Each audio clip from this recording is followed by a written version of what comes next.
everybody, and welcome back to Mutti Plays Pokemon Crystal version. Today we are heading into Viridian City and making our way over to Cinnabar Island. First stop in Viridian City, if we go into this building, something to note about the devices that the games were played on back in this day and age. They were things called Game Boy Colors, and I recall Crystal came out just after sometime after the Game Boy Advance came out, because I remember that Crystal was the first game I played on my Game Boy Advance. And basically on the Game Boy Colors, they're at the top left of them, on that top little thing, that'd be right next to the game after you put it in, there was this little black box, and if you aimed this little black box at the little black box on the top of another Game Boy Color, and did this thing called Mystery Gift on your game, data would be sent through from one Game Boy to the other, and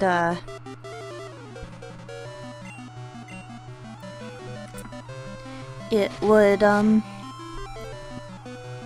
send in certain data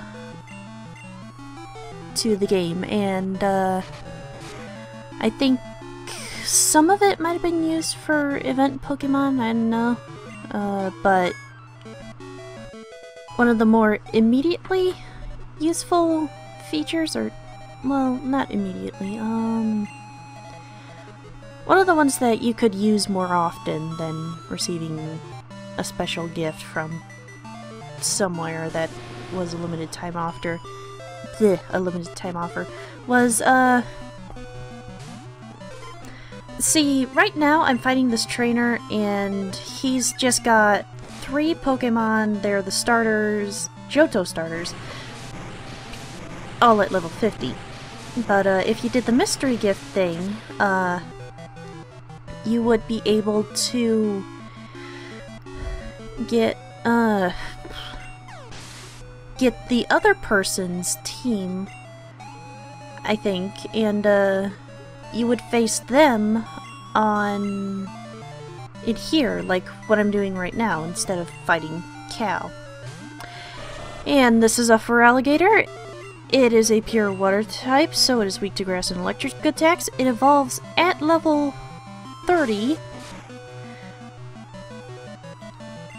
from Croconaw, and Croconaw evolves from Totodile at level 18.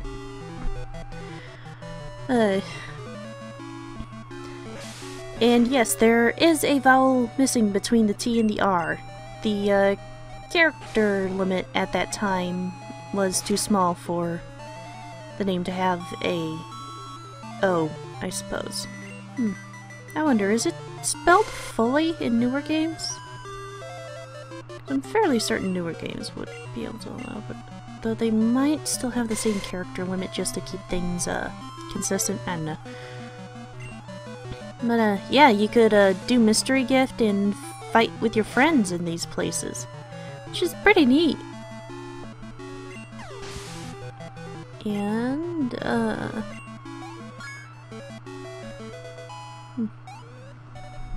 yay, level up for Maylene.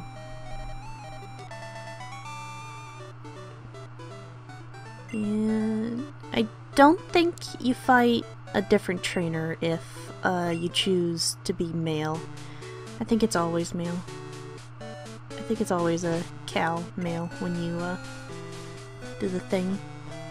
But now that we are done with that, we are going to have to make our way south, because, well, Viridian City does have a gym up in the corner. The gym leader is not here right now. So, time to go south into Route 1. where most trainers began their adventure, or at least most that started on day 1. And talk to this guy. Now, in the first generation, there weren't any trainers here, but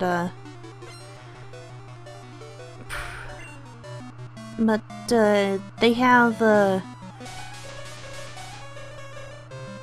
they probably put trainers here to make it a bit less empty as you make your way down to Pallet Town. Which, interesting little tidbit if you've never played the Pokemon series before, but then again, if you've never played Pokemon, why are you here? Is that, in Kanto, all of the towns are named after a color, with the starting town being named Palette, like an artist's palette. Viridian City, that's a bit of, I'm going to guess unintentional, unintentional brilliance on the part of whoever named the city Viridian, in the Japanese at least. I'm assuming it's Viridian in Japanese. If not, then it might have been intentional. But, Viridian is a blue-green color, and I mentioned the bit about the foreshadowing because of how the versions were different between Japan and the rest of the world. In Japan, the rival character is called green because you were red. But overseas, the rival was called blue instead. And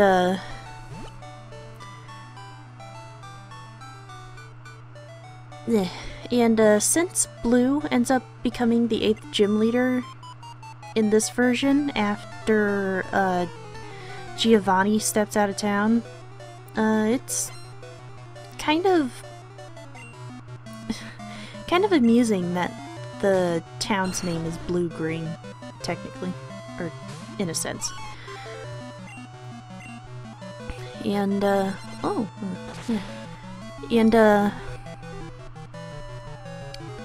in the red and blue versions, I think when you plug them into the Game Boy Color, everything was just red on red version and everything was like blue on blue version. But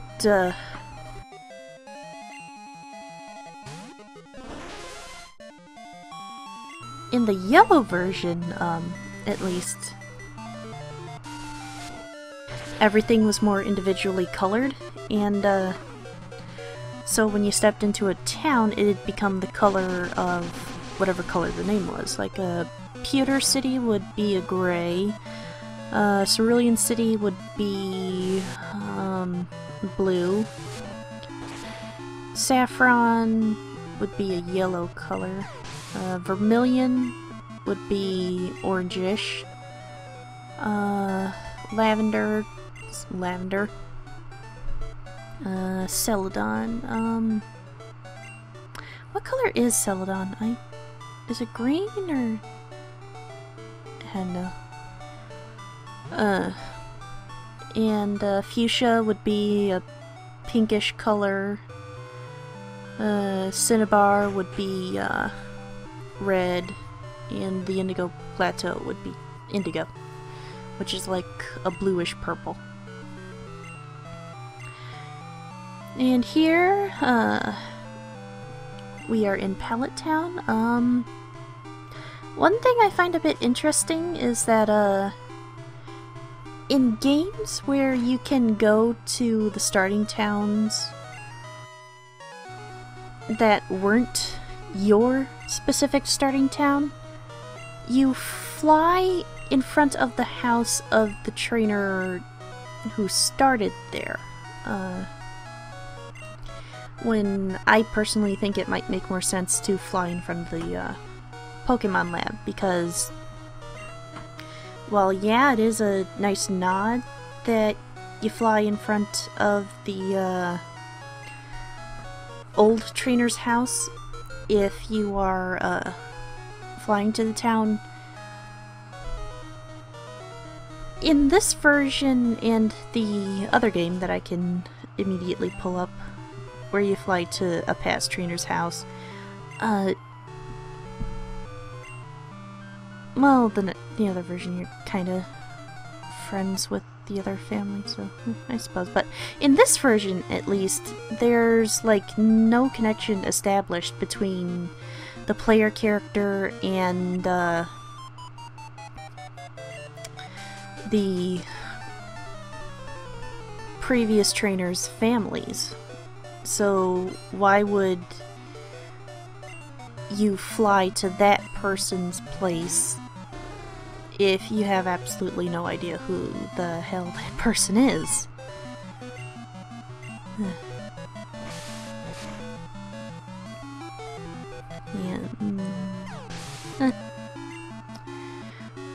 Just a tiny little thing. But as you saw, we stopped over in Pallet Town and spoke with Professor Oak, and he said that if we dropped by when we got all 8 Kanto badges, he would have something special for us.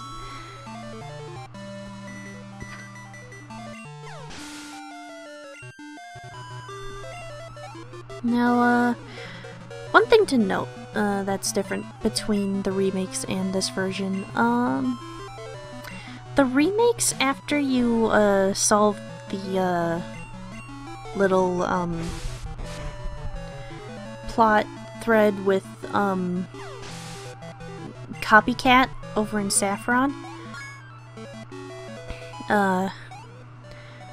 you would meet this guy named Steven, who, as you likely saw in Sapphire Let's Play, was the champion of the Hoenn region. And he would tell you that Latios, or Latias, depending on which version you were playing, was flying around Kanto now. And then it would become yet another roaming Pokemon. Woo!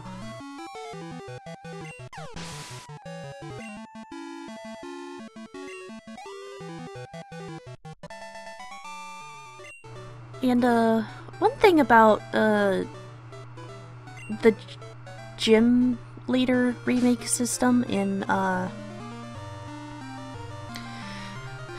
remakes, it is way too complicated. Way too complicated. Like, if you want to fight a specific gym leader, I'm gonna use Whitney, because I think I remember her time off the top of my head. You have to call her in the afternoons on Saturdays, and I think the afternoon window is like 1 hour or something, maybe 2. But if you... And oh my gosh, even getting the gym leader's phone number is a complicated process, because usually you have to meet a trainer at a specific place during a specific time of day. Then they'll let you call you. They'll let you call them in order to request a rematch, but only on that specific time of day. And, now I'm starting to wonder if the time I remembered for Whitney is even the time that you find her in this... And some gym leaders aren't even found in the same region that they're in. Some are just... Ugh. Like, Bugsy is all the way over in the Viridian Forest, which I suppose makes sense, but why not chillax over in Ilex Forest? It's a lot closer to home, dude.